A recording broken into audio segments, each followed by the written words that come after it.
This is Erica Goldson, and unlike the valedictorian of your high school class, she's got something to say which I think you should hear.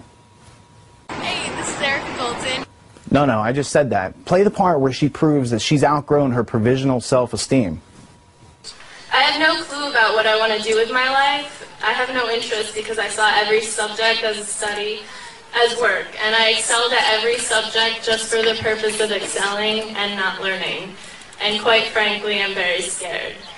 John Taylor Gatto, a retired school teacher and activist critical of compulsory schooling, asserts, "We could encourage the best qualities of youthfulness, curiosity, adventure, resilience, the capacity for surprising insight simply by being more flexible about time, texts, and tests, by introducing kids into truly competent adults, and by giving each student what autonomy he or she needs in order to take a risk every now and then."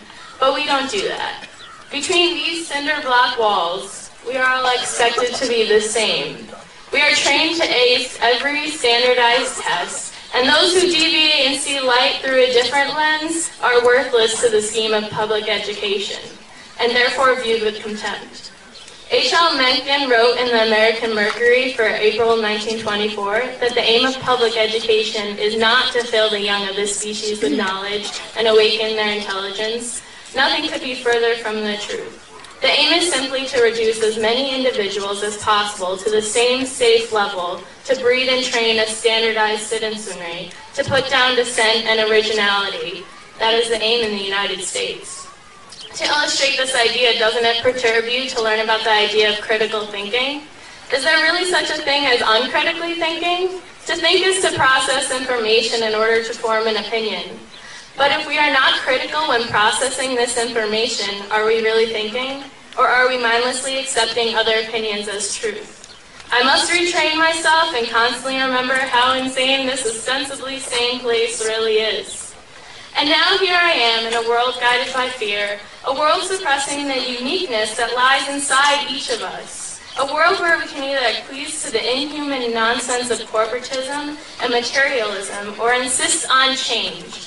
We are not enlivened by an educational system that clandestinely sets us up for jobs that could be automated, for work that need not be done, for enslavement without fervency for meaningful achievement.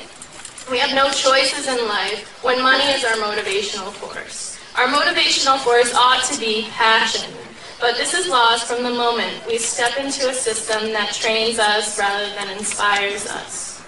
We are more than robotic bookshelves, conditioned to blurt out facts we were taught in school.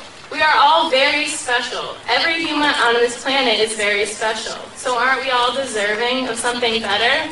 Of using our minds for innovation rather than memorization, for creativity rather than futile activity, for rumination rather than stagnation?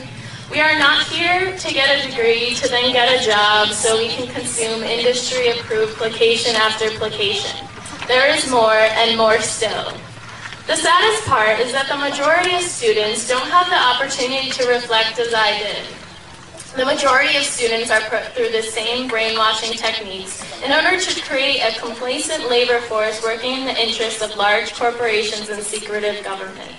And worst of all, they are completely unaware of it. I will never be able to turn back these 18 years. I can't run away to another country with a different education system, perhaps meant to enlighten rather than condition. This part of my life is over, and I want to make sure that no other child will have his or her potential suppressed by powers meant to exploit and control. It's as if she's describing, what's that phrase? What we've got here is failure to communicate.